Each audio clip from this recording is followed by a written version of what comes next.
Hello, my name is Aldus, and I'm with the Astronomy Deep Group, and I'm holding a TV dish.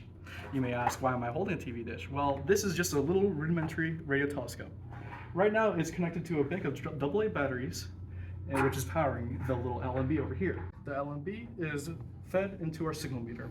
Whenever the LMB detects a difference in intensity from the radio signals coming from whatever it's pointed at, the LMB changes its pitch, proportional to its intensity.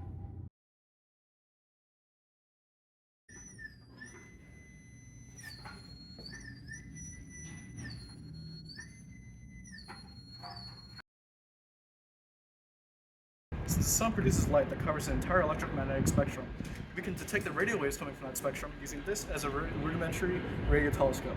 This is a neutral ambient tone. Once we point at the sun and frequency goes higher,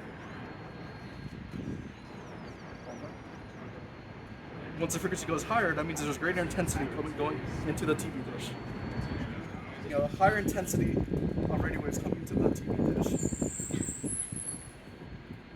we know that we're pointing at the sun.